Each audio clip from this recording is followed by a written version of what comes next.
Welcome back to Trying To with Leah. Today we are going to kind of talk about my crafting hobbies and kind of where that all came from. First off, on my table of crafts that I would like to show you, we have part of my Harry Potter obsession. So I planned on making actually a video about my Harry Potter obsession by itself and crafting by itself.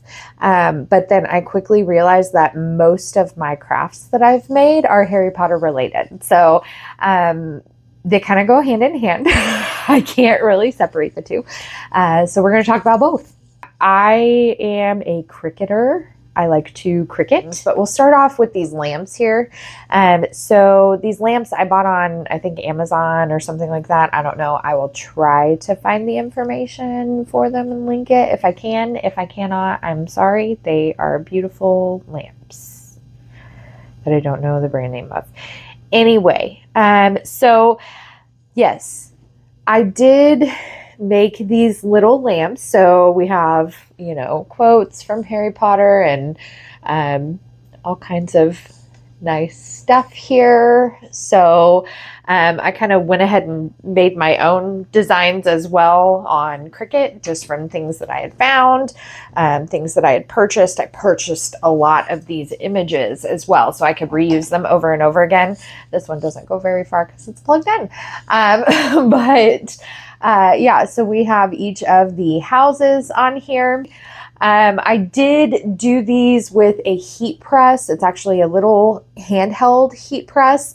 And I noticed that the fabric on here is really not supposed to be heated up. So they are quite warped, but that's kind of the fun of crafting, is sometimes you have a home run and sometimes you have a conversation piece that you can just whip out at any point in time. So these are a conversation piece for sure. Also, this is taped. I forgot to take that off of there. So cool. We're just going to leave it in.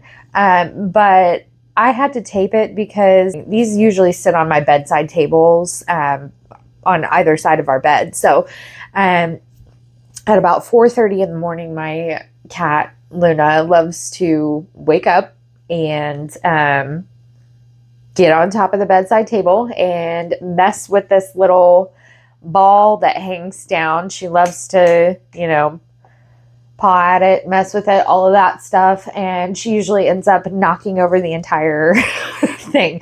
And she only does it on my side for some reason. So I had to tape mine so that she wouldn't mess with it. So next we will talk about these. So I don't know how well you can see them or not. I hope you can see them pretty well. But this is my Ravenclaw one. I also made a Hufflepuff. Gryffindor and Slytherin, of course.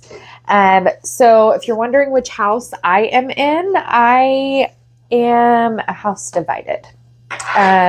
So I've actually taken the quiz a couple of times, and once it gave me Gryffindor and once it gave me Slytherin. So these were made with, this is just a canvas, you purchase these at like Hobby Lobby or Walmart, whatever. You can get them wherever, Amazon, whatever. And then I purchased these images for each house.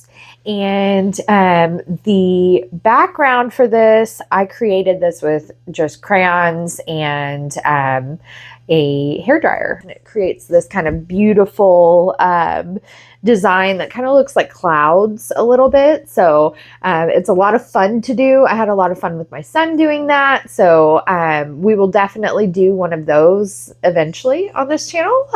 But yes, so let me know which one's your favorite. I think I've shown them off well enough. So let me know what your favorite is in the comments, or what house you're in if you're a Harry Potter fan. I also have a 3D printer. So it's actually a longer LK5 Pro, but I have been able to make fun little things like this. This is actually the Deathly Hallows symbol here, and then on each side is little Harry Potter deals. Now these are things that I've gotten off of Thingiverse. These are downloads that I've gotten for free. Definitely check these out on Thingiverse. I will list as many things as I can find as far as these different crafts go, as to where to find them in the description, like I said before. But yeah, hopefully you enjoy these. So let me know which crafts are your favorite, which ones you love, and which ones you do not. So this is another one that I had made. This is actually Gringotts. And it's interesting because the back of it looks like this is actually hollow on the back of it. And so I kept thinking to myself, like, what is it? Like, what does it do? And then I thought, well, maybe you put a book in it and it like holds the book open for you, but this is not open enough for you to even read anything. So I don't know, but I love the design. It is very cool. I do wish it had a lid or something, like maybe it might be a box or something. I don't know. Maybe I'm missing the point, but I do love the outside of the design a lot. So there's that. Also, I did a castle. So this is the Hogwarts castle, part of the Hogwarts castle. This is a vase. I printed this on the 3D printer. It's one of the sample files that they give you. They gave you a bunch of sample files. When you get the printer, they give you a little, stick with a bunch of files on it. So I tried out all the different ones, and they had a whistle that actually works.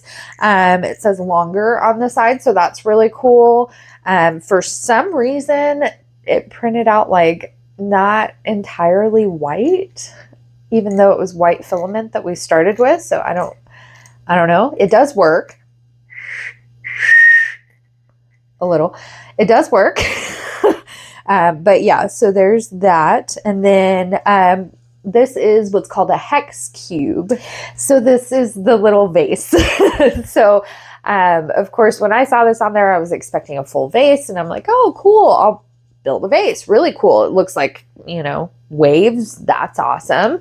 Do a little flower vase, all of that stuff. So when it finally finished printing, I thought something was wrong, because I was like,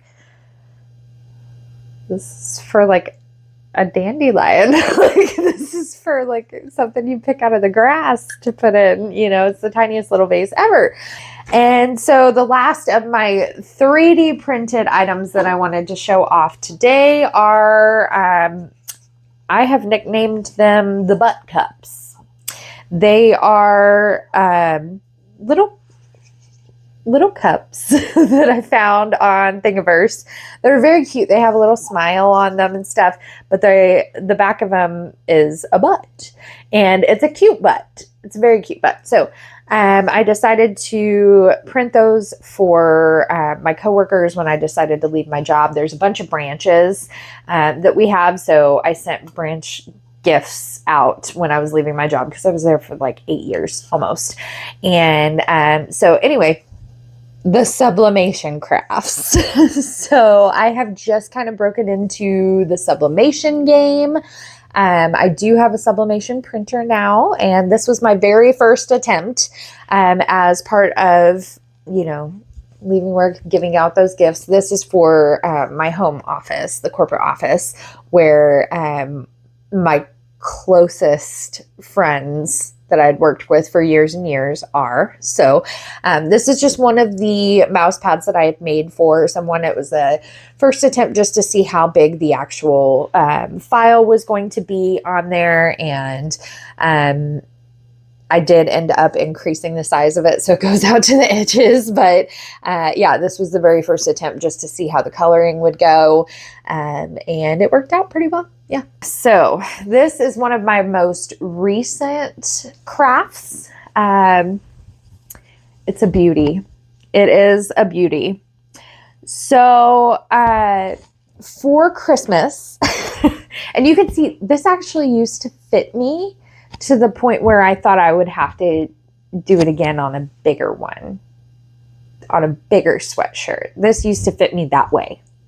And now it doesn't. So I'm very proud of that.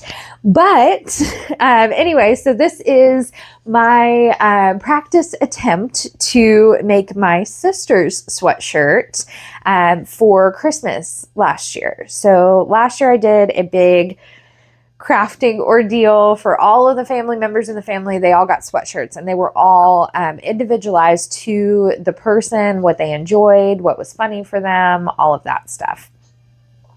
So for this particular sweatshirt, my sister is a big fan of the Curse of Oak Island, as am I, as is my dad.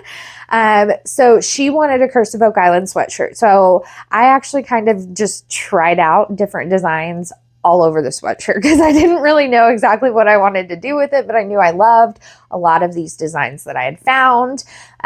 So this was kind of a mishmash of, mishmash.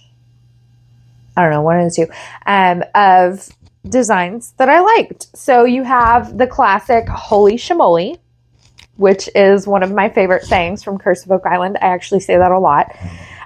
Top pocket find. It's a top pocket find. Yes. And then you have down here the Curse of Oak Island, the classic. You know, you see it on all the other designs and stuff. And then I did go over the sleeves as well. So we have the answer is down there. And Fellowship of the Dig. And then on the back, we have Waiting for the Next Bobby Dazzler on Curse of Oak Island.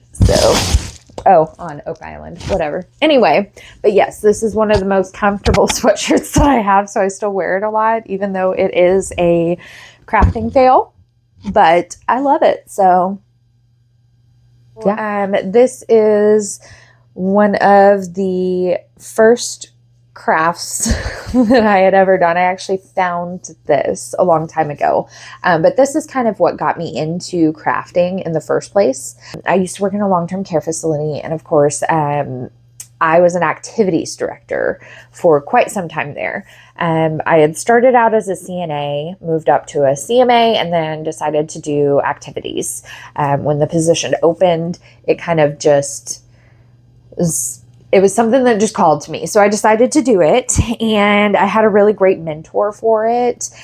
So that was really helpful. But I decided as a welcome gift to all of our new residents, I would create them a doorstop brick.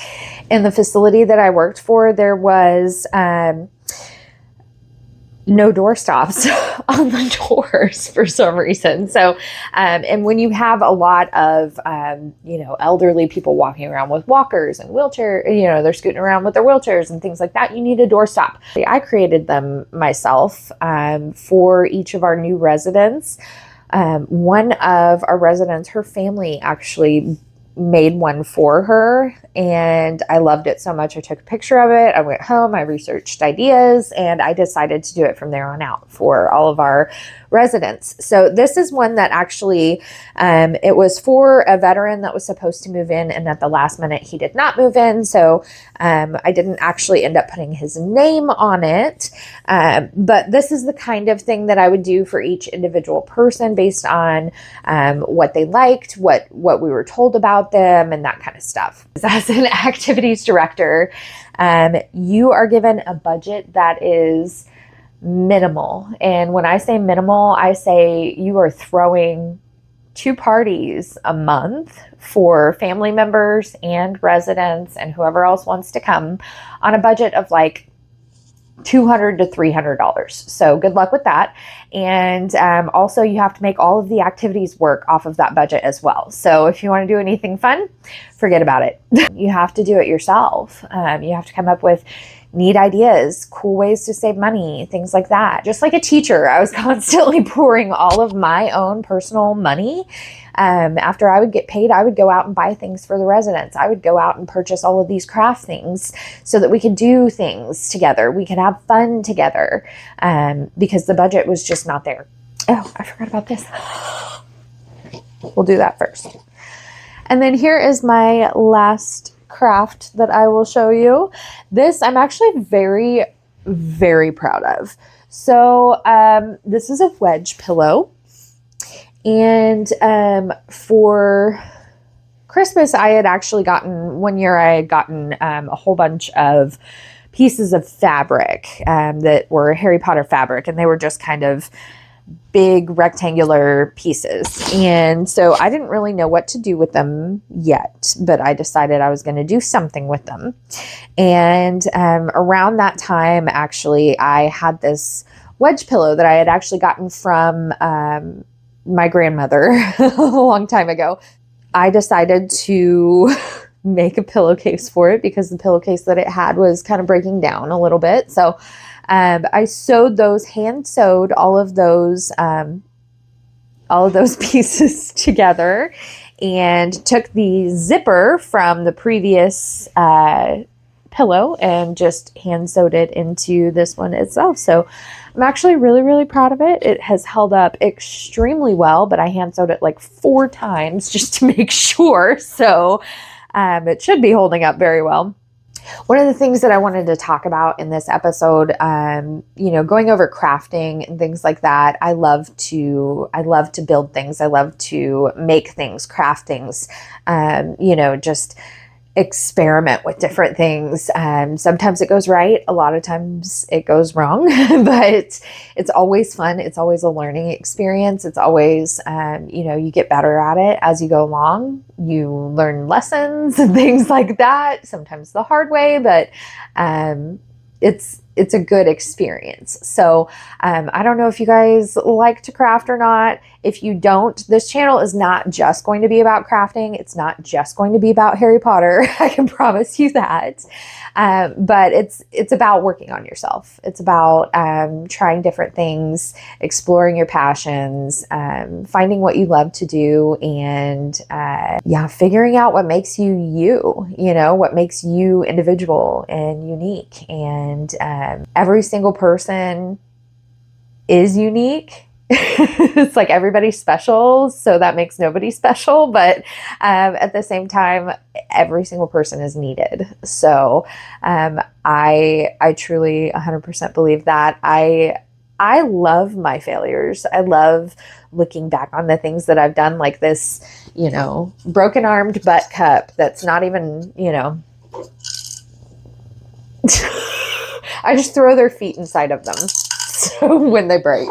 So, but you got to laugh at yourself. And if you don't laugh at yourself and you don't laugh at your mistakes and you don't learn from them and you don't grow and you don't move forward, then you're not getting anywhere. It's the same kind of thing that I'm doing with my own health and my own body. I am crafting my own body back into my into my reality. I don't know if you guys have seen the it's basically like this ripped guy, and he's surrounded by this fat body, and he's literally chiseling away at his own fat to, showcase his inside body, the one that was always meant to be there. And that's what I feel I'm doing with myself a lot of the time.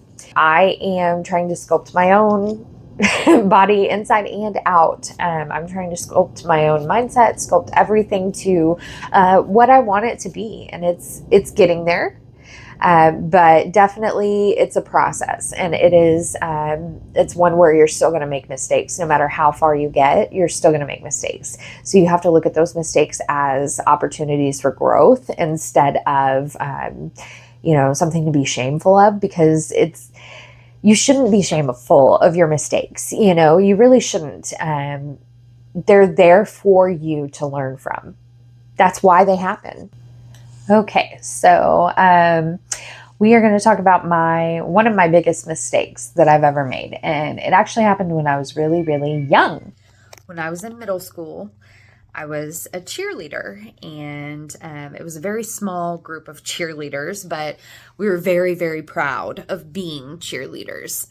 So, of course, I had the cheerleader group, and then I had my main friend group, and that was the group that I actually cared about. We were really close, and it was more like the cheerleaders were just, kind of a group that I wanted to be a part of, but that I didn't really connect with very well.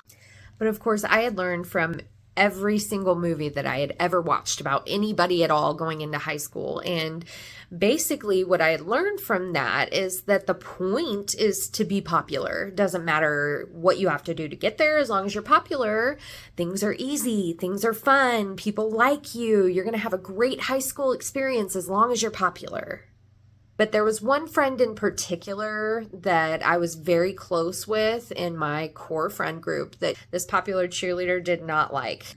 So we had a cheerleading competition coming up, and the night beforehand, we had a big cheer sleepover to kind of get ready for it, and we had to leave early in the morning, all of that stuff. So it was the first and only time that I had ever spent the night with the entire group of cheerleaders. And during this sleepover, it was brought up again, you need to cut off this particular friend. So unfortunately, I caved to the peer pressure, and I ended up writing this girl a note that I was good friends with that night at the party, and basically telling her that no one in our friend group actually liked her, that she was weird, and all kinds of very, very hurtful things that basically just was, I don't want to be friends. I still, to this day, think about that every single day, because that's not who I am. It's not who I ever was. I don't know why I even did that. Now, of course, karma did kick in, and I did get my up-and-comings.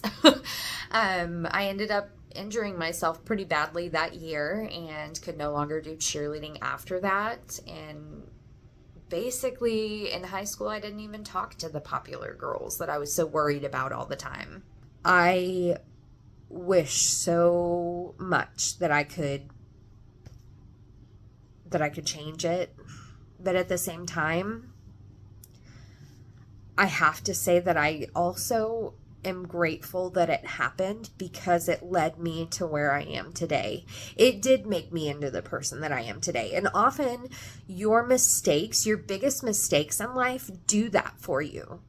They show you this is not you, or this is who you really are, so if you don't learn from those mistakes, then what's the point of making the mistake in the first place, So unfortunately, that did effectively end our friendship, and she did not talk to me again after that until it was, I believe, sophomore year of college. I had kind of connected with one of our old friends and ended up asking him, do you have a way to reach out to her? Because I would love to apologize, and I would love to actually talk to her and be able to say how sorry I am. So I was lucky enough to be able to do that, and I did get on the phone with her and talk with her. And of course, I wanted to hear her experience of what had happened too, because I wanted to know, what exactly my actions had done. Was this something that she just kind of brushed off and was like, whatever? Or was this something that still affected her? Because, that was my biggest fear, is that she was still processing the pain from that situation. And unfortunately, she was. She did let me know that it was a major thing that had happened to her in her life. It had really affected her throughout the years. And unfortunately, no matter how sorry I was, no matter how apologetic and how, truly regretful I was about doing that to begin with, it didn't change the fact that she was very, very hurt by it. It didn't change the fact that she had to live through that experience. And that experience, even the phone call with her, kind of became a core memory for me. It's something that's affected me to this day. I still think about her to this day, and I will think about her tomorrow and the day after and all the days to come, because that experience, that mistake, has become a defining moment in my life for how I choose to treat people.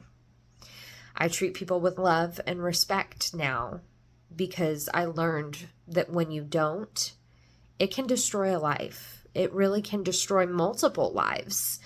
It can cause a lot of pain, and no one deserves to go through what she had to go through. No one deserves any of that. So I encourage you, if you have made a mistake like that in the past, it can be very healing to talk to the person and apologize. But at the same time, you don't have the right to be forgiven by them. That's their choice to make. What you do have is the ability to learn from your mistake and to become a better person because of it. So hopefully that helps you in some way. So really, the point of saying all of this, and the point of going over this this experience and disclosing one of my biggest mistakes, is to help you understand and hopefully learn that no matter what kind of mistakes that you have made in your past, those mistakes are opportunities for you to learn and grow and become a better person. So I encourage you, honestly, if you don't do this, I really hope that you guys start doing this, to be honest. But take like 5 to 10 minutes a day, just 5 to 10 minutes a day, and just think back on things that have happened in your past that crop up frequently in your brain, that just kind of pop into your brain every once in a while. And think back on those and go, why do I keep thinking about that? Why is that important? What about that situation made it stick with me for this long? How has that affected me in my life? Has that changed how I am, how I interact with people? And if so, is that a good thing? Is it a bad thing? Is it something I should work on? Just kind of ask yourself those questions. And it's amazing the answers that you get when you start digging into what's happened to you and start trying to understand. Because there's a lesson to be learned out of literally every experience. Your best experiences and your worst experiences, you can learn from them. You can grow and you can become a better person. So that's my hope for everybody, to be honest with you. I think that the world needs more people that are willing to work on themselves. And I hope that you are one of those people, just like I am. So I guess that's the end for today. I hope to see you guys next time. I'm going to be posting once a week with different stories, different things. So, yeah, we didn't get too much into the Harry Potter stuff today, so we may do that again partially next time. Who knows? But for this time, thank you so much for being here. If you are trying to do something with your life, if you're trying to lose weight, if you're trying to get healthy, if you're trying to learn something new, if you're trying to heal from your past experiences, or whatever it is, let me know in the comments, because I would love to encourage you in the same way that, I've been encouraged throughout this whole process by my family and my friends. So hopefully we learn together, and I'll see you next time. Like a bat.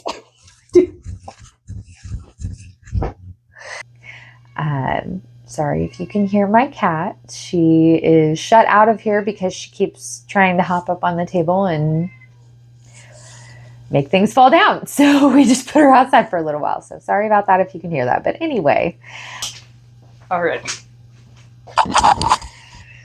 Just now turned it on and she's already running. This is why I'm going to have to put her up in the other bedroom.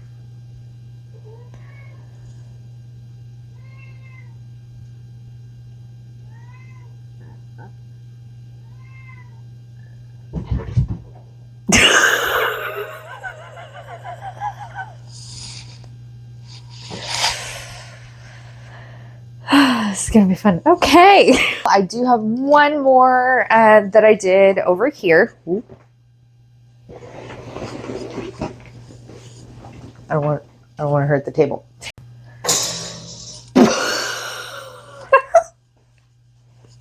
Ouch.